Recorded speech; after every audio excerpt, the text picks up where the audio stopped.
Well, good morning. As Ryan mentioned, in just a couple of weeks at Starting Point, if I haven't had a chance to hang out with you at one of those, I would love to do that on the 4th, following this service. A chance, the thing that I love most about it, it gives me and then some of our team just a chance to get to know you a little bit and just help you take whatever your next step is here at Harvest. So I hope you'll join us for that. And as we get into week 2 of this teaching series, Known, I have a question for you. I want you to think about, maybe your life is a little bit like mine in this. Do you ever struggle to trust somebody with something that's very important to you? All right, this can play out in big and small ways in our lives where we struggle to trust people with things that matter to us. In small ways, that can be the new car that you bought that you're still paying for. You struggle to hand over the keys to the valet. You get alone your teen driver, maybe, with that, all right? Maybe more seriously for parents in the room, that worry that kicks in when you're about to hand over your child to a new babysitter. All right, these are big and in small ways. We struggle to trust people with something important to us. We might struggle to open up emotionally in a friendship or in a dating relationship or in a marriage because we don't have control over how that other person is going to respond when we do.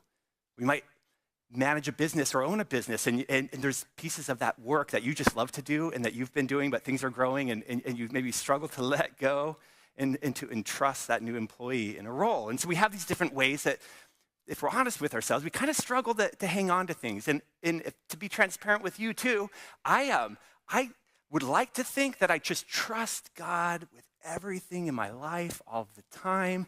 But I also can hang on to things a little bit too tight. Anybody relate to that? And sure, I pray about things, but I also analyze. And I can analyze more, and then I can analyze that decision a little bit more. Let's call it what it is. I can worry about things, right? And maybe you can relate to that as well.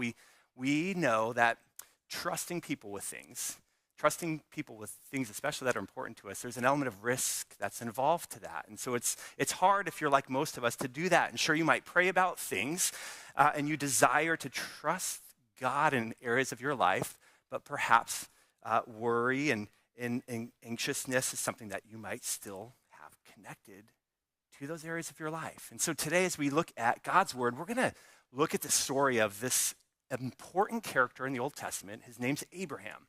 And we're going to see in Abraham's life that he, like a lot of us, he's going to have to, struggle to trust God with something very important in his life. That God's even going to ask him to trust him with something, to do something that seems impossible to actually trust God to follow through with what God asks Abraham to do. And so if you want to get ready with where we're going to be reading, if you have a Bible with you or you're opening up a Bible app, in the first book of the Bible, the book of Genesis, is where we get the story of Abraham. We're going to be looking in Genesis chapter 22. Leading up to that, Genesis starts off in the Bible with this picture of God's creation, a perfect creation, that very quickly human sin interferes, and breaks God's perfect creation. And so we have the beginning of Genesis with this kind of overview of God's purposes that then takes a turn with this guy, Abraham. Abraham becomes sort of the hinge that the book of Genesis turns on. And now we get, with Abraham moving forward, a very personal story where God is going to intervene to redeem his broken world. And he's going to start this plan with the person of Abraham, with one man, with one family. God's got a plan that he's starting to fulfill. And in Abraham's story, it actually even occupies like a third of the book of Genesis. He's very important in that. And this particular story in Genesis 22 is one of the most hard to understand, yet impactful, important stories within the book of Genesis as a whole. And so in Abraham's life up to this point, he's seen God do some pretty incredible things. Like he starts off calling him. He calls Abraham to actually leave his homeland behind, and God makes these huge promises to him that he was going to bless him in these big ways. He's going to give him this whole land, and that Abraham, God says, your descendants, they're going to be so numerous, it's going to be like sand on the seashore, like stars in the heavens. And God's making these promises to a guy who's pretty old and has no kids. So there's kind of this challenge to understanding how's God going to fulfill this promise. And in Abraham's story, God's working. He's doing some miraculous things in Abraham's life. Eventually, this miraculous birth of his son Isaac, when he and his wife, like they're way past like AARP, like you get the discount kind of age, like they're old, all right? And God finally gives them this son. A little bit of backstory, it's actually Abraham's second son. That's a bit of not with his wife, the first son, where Abraham, well, like a lot of us, he struggles to truly trust God and have faith in this, and he's kind of trying to work his plan his own way. Okay, that's a different story for another day. But we get to Abraham with his son. At this point in the story, he's sent off that first son that God had said, this is not the one that I'm promising to do these things through. That's going to be Isaac. And now we have this little family, Abraham and his wife and Isaac. We get to Genesis chapter 22. We're going to look at that here together. And okay, before we do that, let me just tell you where we're going. It's kind of the idea for the morning. What I think you'll see in this story of Abraham, like Abraham, our faith and our knowledge of God, they grow when we trust him with what we hold most dear. It's hard to trust people, we said, with what we hold most dear. We're going to see in Abraham's story this call to trust God with the promise, his son, that he's waited for, and an almost impossible ask. And in that, we're going to see a few things, okay? If you want to know, I hope some things that you may benefit from today as we do that. You're going to see some ways that why God trusts us, a little bit of Abraham's story. Maybe it's going to help you today understand why is it that God, it seems like he tests us in ways. Why is that? What is also the meaning of fearing God? That's going to come up in this story. You may have grown up in the church and use that language. You may not, but that's a part of this story. And really the hinge is this, what is it that God provides for? And how does God provide? So Genesis, I said, chapter 22, starts this way in verse 1. So after these things, right, there's been this long story of what God's been doing to Abraham. We get to this point, and then God, he has this conversation with Abraham that I cannot imagine. He says, after these things, God tested Abraham, and he said to him, Abraham, and Abraham says, well, here I am. So God's testing Abraham. This is important to understand in this story. Two things. That first off, we're told right out of the gate, God's going to test Abraham in this next thing that he says. And up to this point, God's done a lot of things in Abraham's life. Like this test doesn't come out of nowhere. God has this history where he's been proving himself to Abraham. And now he's going to have this very important test. He says, this is God speaking, take your son, your only son Isaac, whom you love, and go to the land of Moriah and offer him there as a burnt offering on one of the mountains of which I shall tell you. What in the world is this? I mean, if you're sitting here and you hear this, and for some of you, you think, well, what kind of God asks somebody to do this? Is this really what he means? Especially, maybe you're here on the journey, you're a little bit skeptical of Christianity. You may be here because someone invited you, and this may be one of those things that you go, this is, like, how do I trust this is God's word? Like, God's going to call his person, his follower, his servant to sacrifice his son. And if this causes you, whether you've grown up in the church or whether you're new here, to pause, well, then that's actually really good because you're taking the story seriously. At this point, God in this story, in this test, I think he wants you to read this and to wrestle with what in the world is God doing in this moment. You know, actually in God's word, this idea of sacrifice, this would have meant, like, Abraham would have been surrounded by people with religious practices that involve lots of things related to sacrifice. In God's word, something like this ask was actually commanded against. Now, Abraham doesn't have the benefit of what God had with Moses later, but in Moses' law, he actually says you don't do this kind of thing, and we get God's character actually expressed. Despite what all this practice around Abraham's life was like, God says in Deuteronomy to his people, you shall not worship me, the Lord your God, in that way, like the way all these other people practice sacrifices. He says, for every abominable thing that I, the Lord, hates, they've done for their gods. They even burn their sons and daughters, he says, in the fire to their gods. So while in this time of Abraham, God's interacting with someone who's surrounded by religious practices like that, God is calling him out. Again, what was that first word in that first phrase? He's testing. He's testing Abraham in this significant encounter in his life. You know, in ancient Mesopotamia, this area where Abraham was, sacrifices, there's a different belief about sacrifices. Often the view was, well, we actually do things for the gods. Like we feed them with the food that we offer them. We clothe them with clothes. We give them a house to live in. And when they're angry, we give them sacrifices to appease their anger. This was a common view of sacrifices that God in his scriptures, he actually redirects. Worship of Yahweh, of God throughout the Old Testament includes sacrifices. But God gives a very different picture of the purpose of those sacrifices. Now, what God is actually doing in this Old Testament is he calls his people to give up offerings to him. The context is very different.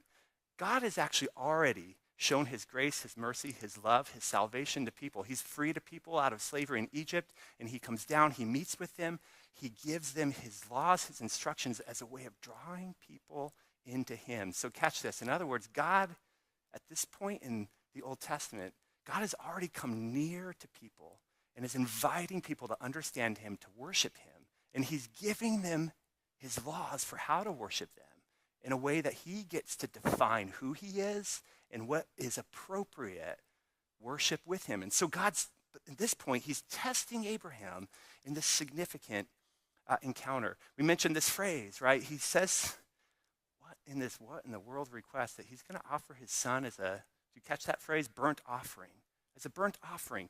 There's one word in the Hebrew for that gets described as one of the many kinds of sacrifices that God gives his people for how to offer things to him. There's sort of two teaching points, like underlying understanding of God's nature and who he is in the Old Testament and the sacrificial system that God's teaching his people.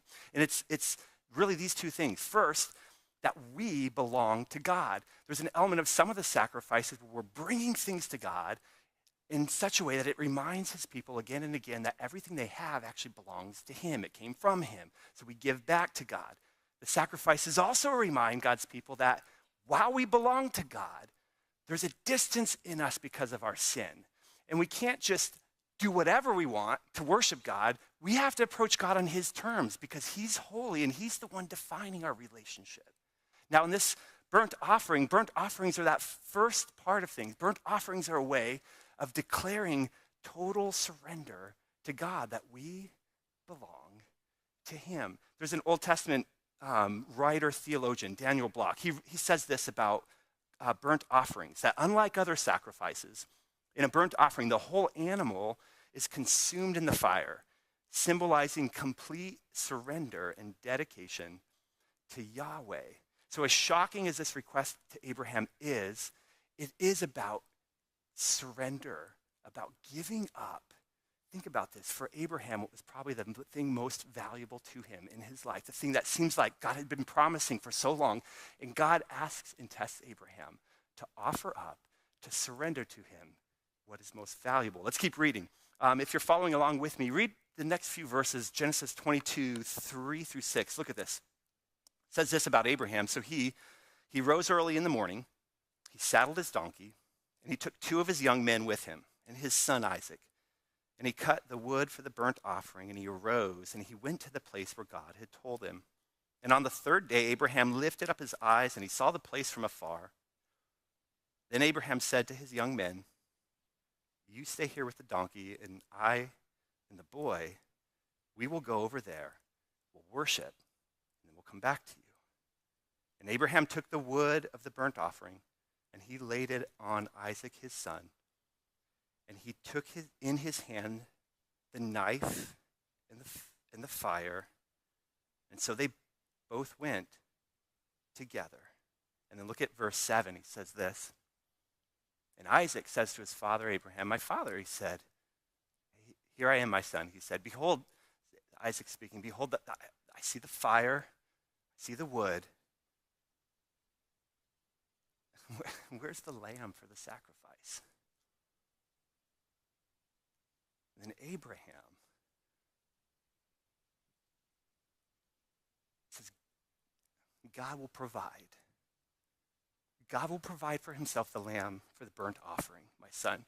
And so they, both of them, went together up the mountain. I cannot imagine. I mean, this is not just like a parable that God has given us. This is not just a story to teach a moral point. We learn from the story, but God, this was real. Abraham really went through this experience. This is a man that for the rest of the Bible, we're going to look back on and see Abraham as this picture of faith. But Abraham was a guy who was a dad, who had a son that he had waited for, who God had promised that he, through this son, is going to do this amazing thing. And then that same God says, you're going to take him up a mountain and you're going to sacrifice him to me. And here's Abraham, I gotta imagine stumbling forward to take the next step and just thinking, well, I know what God said. I've gotten to understand his voice. I don't understand it. And he's taking one step after another. Imagine you're Abraham and you're preparing and explaining to Isaac what you're gonna do. And all this time, the questions rattling through your head, what in the world is God doing? And you spend 3 days on the road, traveling, wondering again and again, what's gonna happen? How is this gonna play out? Am I really hearing from God? This can't be right. And you're wrestling for days. Then you get to the mountain and you're pointing it up. Imagine you're Abraham and you hear the tremble in your son's voice as he asks you, well, wait a minute, where's the lamb? Imagine you're Abraham and you're old. You can't carry the wood up the mountain and whatever. And so you have the son that you're about to sacrifice on the mountain. You have to give him the wood to carry up. I cannot fathom what in the world it felt like for Abraham that instance in this situation.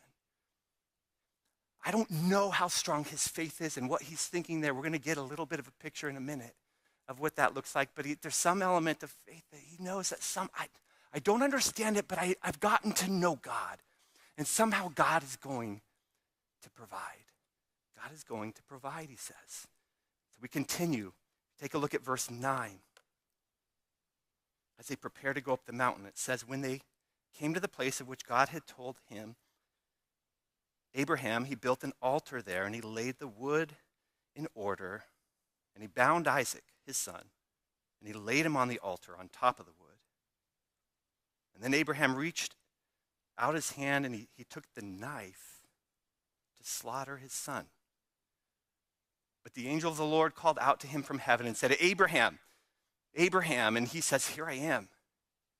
And he says this, do not lay your hand on the boy or do anything to him. For now I know that you fear God, seeing you've not withheld your son, your only son, from him. I read, if I can just transparently with you, this is one of those stories that it's hard, right? Like it's hard to understand what is God doing in that, and how did this feel like for Abraham? And man, this feels abusive, like relationally. And what is this struggle? And because I think about things in my own life that like I said in the intro, I hang on to too tightly, and God's never done this with me before. I have a hard time letting go of things that are much smaller in my life than this kind of an ask, and yet God, he intervenes and he stops and he has this phrase that, well, we said in the beginning, he was testing him. And he says, now I know that you fear God, What does that mean? If you've grown up in the church and reading the Bible, that may be language that's been familiar to you, like the fear of God. Places in the Old Testament that describe the importance of the fear of God, that the fear of God's the beginning of wisdom. And it's actually the predominant way in the Old Testament to talk about how we should relate to God correctly is this idea of the fear of God. And we may think, if you're like a lot of us, you may think, well, fear sounds like a cower, I'm afraid. Somehow God's angry, he's going to strike me, that's the fear of God. But the fear of God throughout the Bible, the Old Testament, really has a sense of reverence, a sense of awe, a sense of respect. The fear of God is our response to God, acknowledging that he's holy, that he's perfect, that he's majestic, that he's the creator of everything. A fear of God is understanding our place in his world that he has created. We can think about it this way. What is the fear of God in the Bible? What does it mean to fear God? Well, it means that we respond to God with reverence, with awe, and like Abraham, with obedient trust. if God is really in control, I don't actually have to understand everything he says before I obey. I have to do what he says because ultimately he's the one in charge of my life. The fear of God is not something like cowering before God, but it is a sense of understanding, not necessarily understanding, but a belief in God out of his reverence and majesty, that he's the weightiest thing in our life. What he asks of us is the most important words that we will ever hear in our life. This is what it means to fear God. Trying to think of a different comparison in our kind of day-to-day life to think about when we think about the fear of God. And this won't do it justice, but it might help redirect your thinking in a helpful direction. Any of you by chance, are you doing a thing vocationally, professionally, that it took a lot of training to do what you do now in your life? I'm curious how to show of hands. Probably some of you in the room. Nobody? A few? All right, so some of you, like in fields, for example, I think of a really important thing in our house, the AC unit, right? It's Florida. When that thing goes down in the summertime, that's like 911, is like I have that number. Then there's what is the repair company for the AC unit, right? But okay, no one starts off knowing how to fix an AC unit. Like you're not born as a 4-year-old and you just understand how that works. Imagine you're an apprentice, so you're trying to get into that field and you're apprenticing under a master tech. Like this is the person that knows. Your relationship to the master tech, you have a sense of reverence toward them. I'm not talking like you to God, but there's a sense of, right, of they're the one in charge. They're the one training me. When they teach me something, I should listen. They know the things I don't know. And so your relationship, the way you relate to that person who's training you, there's a sense of respect, right? A sense of trust, a sense of obedience. If I don't respond to them in that way, I'm stuck, right?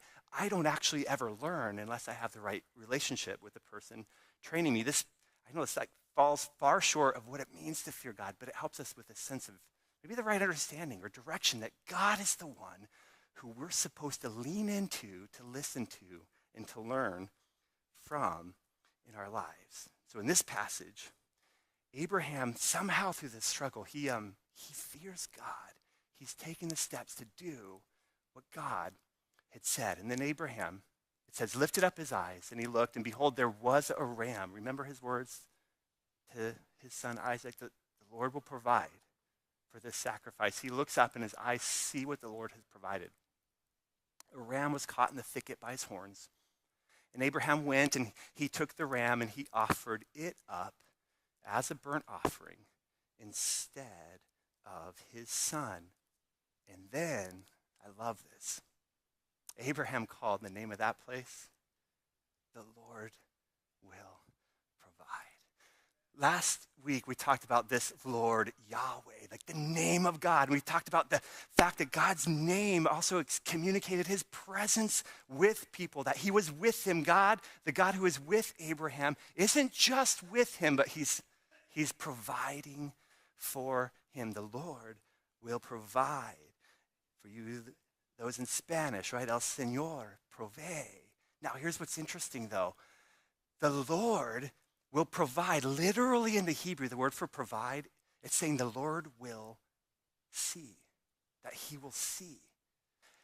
Why is it translated provide for us? Well, that's the intent. It's a figure of speech. We kind of do this in English. Like when you say something to somebody, like, I will see to it. When God sees with his eyes, and there's something that he has said he's going to do, he's going to do the thing. God doesn't just see what's happening. He's not a casual observer in the life of Moses. Abraham or Moses. Abraham in this instance, Abraham realizes God doesn't just watch. He's not just seeing things, but he's seeing it through. What he says he will do, he's going to do. If he promised that Isaac is going to have descendants in this way and that God's going to bless the nation somehow through Isaac, then somehow God is going to see it through. The Lord will provide. I think about this phrase that, you and I, for the rest of our life, for the rest of human history, we have this understanding of who God is, in part because Abraham was willing to take that step of faith. Think about the knowledge of God that he gains on the other side of his following through with what God said. He gets to see God provide for him because he feared God enough to do what God said, even when it wasn't necessarily clear how God would do that. Do you track that?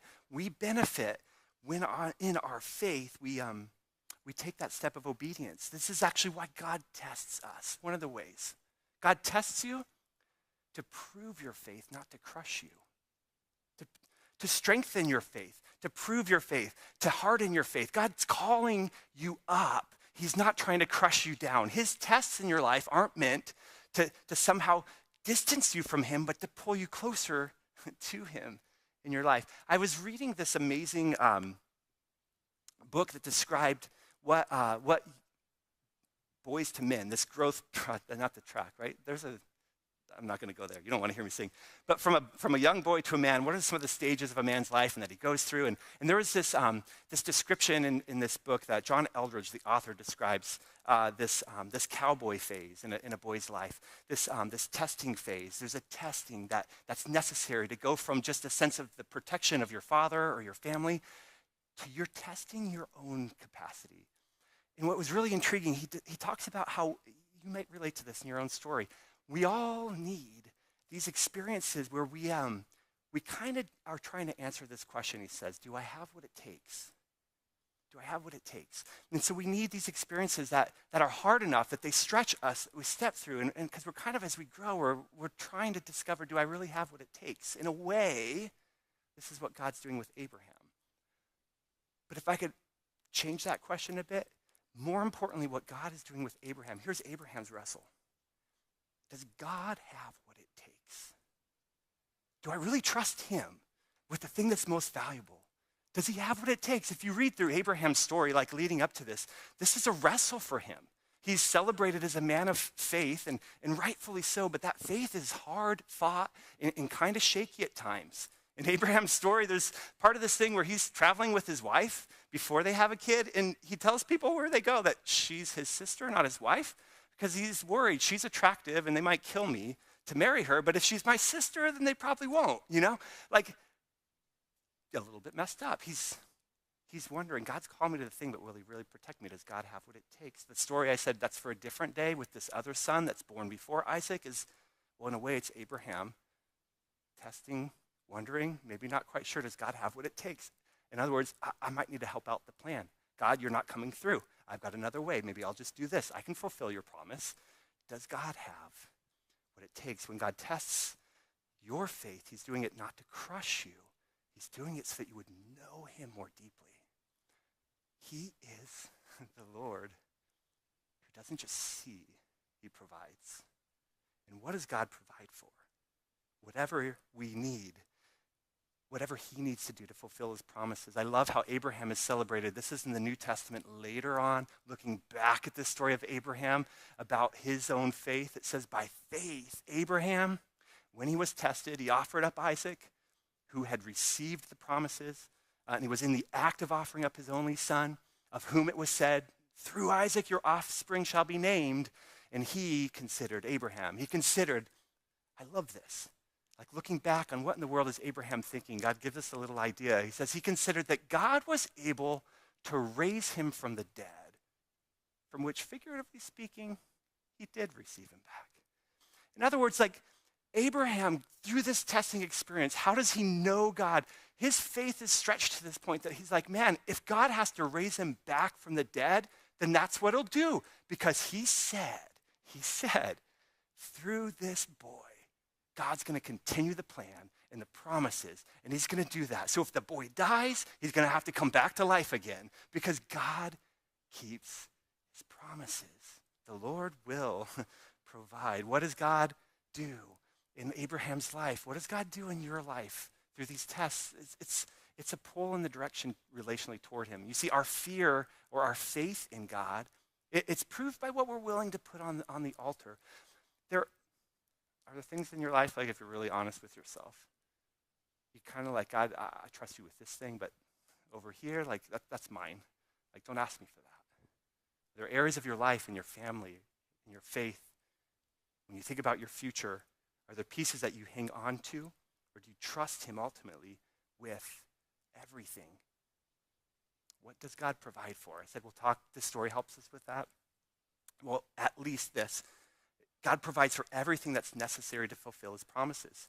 Everything that's necessary to fulfill his promises, he does. He provides for that. So we might think there might be things in our life that it just seems like God's not providing for, and we may talk about that in a minute, but God will provide everything that's necessary to do what he said he's going to do. We see this in the life of Abraham. We see this in the conversation he has next with Abraham in Genesis. He then reiterates the promises he's told Abraham before. On the other side of this test, he re-promises, he recommits to Abraham about this amazing promise that his descendants would multiply, that they would have land that would be theirs. And then he makes this reminder of this, we should catch it as you read through the Old Testament and wonder, how is that fulfilled? He also tells Abraham, again, in your offspring, not just like is your family going to be blessed, he says all of the nations of the earth will be blessed because you have obeyed my voice. How does that play out? How in the world are all of the nations of the earth blessed through this one boy that was saved, through this one boy that was spared? What does that mean? And this word offspring, well, it points us in the direction that the rest of the Bible is going to unpack until we get to the story of Jesus, who's referred to as, well, ultimately the one who's fulfilling this story in our lives. You see, the reality is this, that we've never been asked, God's never asked his people to provide what was necessary to have a relationship with God. God has always been the one who took the initiative to make himself known and who has taken the initiative to invite us to know him. This is actually the stance of those Old Testament sacrifices. They weren't people, if you were an obedient follower of God in the Old Testament, you weren't earning God's favor through sacrifices. You weren't having to get his attention. God already had you, had chosen you, and was waiting for you to relate to him in the way that he said. This plays out so much more in the person of Jesus. You see that Abraham, again, it said to him that God would provide for himself a lamb for a burnt offering. But the biggest need that we ever have is how it is that you and me, sinful and broken people, that feel the distance between us and a holy God. The thing that we need him to most provide is the solution for how do we ever get from where we are to where he is. And here is not what God says. God does not say, now let me give you the 10 steps that you can make. And if you can do all of these things, then you're with me again. Instead, God does the reverse. And God has always been the God who is seeking and sending. And this sacrifice, this ram for Abraham that preserved his son, is a picture that points to what Jesus has done for us. Instead, the fact is that through Jesus, God has provided everything necessary for what? For us to know him personally. I love how this story, God gives this amazing moment of faith with Abraham, and then for all of us, the New Testament points back to this story to give us a picture of what God actually does in Jesus, in his own death on the cross.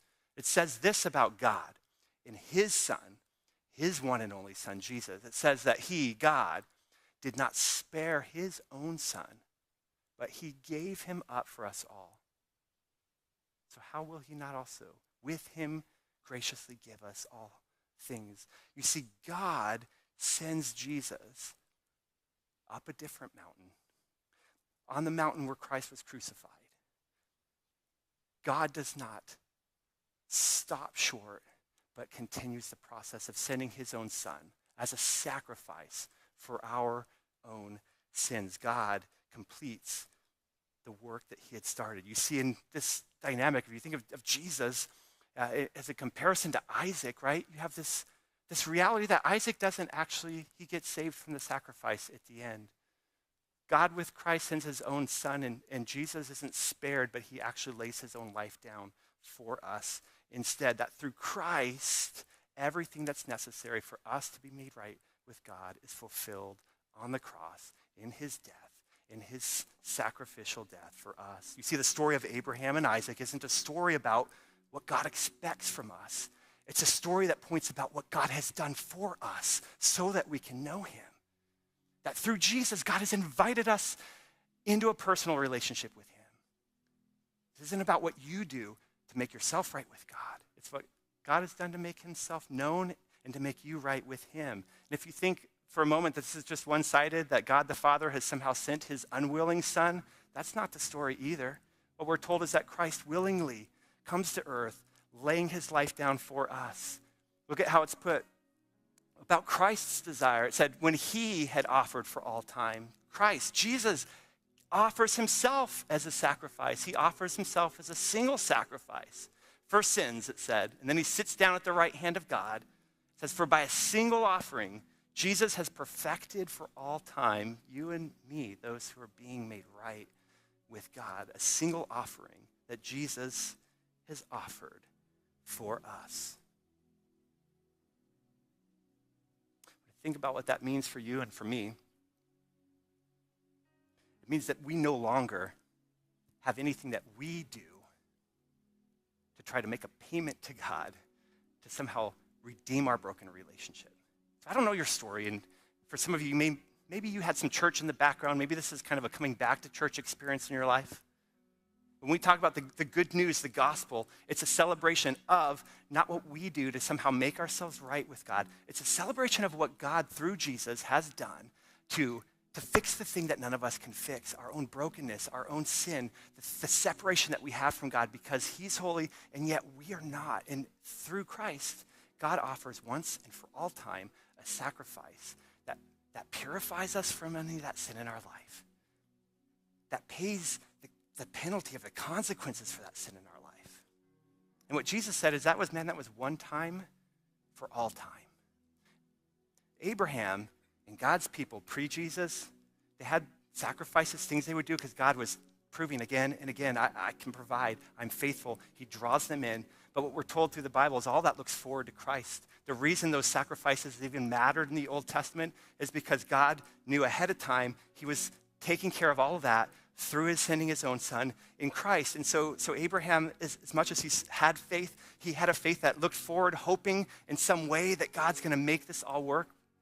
Guys, you and I have a faith in a real Savior who has shown up, who wasn't just sacrificed for us on a cross, but then who did what he said he was going to do, and he rose again 3 days later to life again. Our faith is rooted in history, in falsifiable or provable things that he actually did. And so I want you to just take a moment. We're going to sing this song it's a reflection of the title of this message, The Lord Will Provide. What I want you to do where you're at is I want you to think about those things. There may be some challenges in your life. Maybe there's something that you're holding on to a little too tightly in this moment. Maybe there's some things that you've been worried about, but you haven't really carried them to God and given him that worry. Maybe you're kind of on a streak where God's just done some miraculous things in your life and you just want to celebrate and sing wherever you're at in this journey. Can I ask you to do this? Let the words of the song that we sing not just be words on a screen, but a prayer between you and God. At the conclusion of the song, we're going to take a few moments and close things out together. We'll have some time at the end as well to pray for you if we can do that as well. But will you stand and let's take some time and sing about the God that we know and the Lord that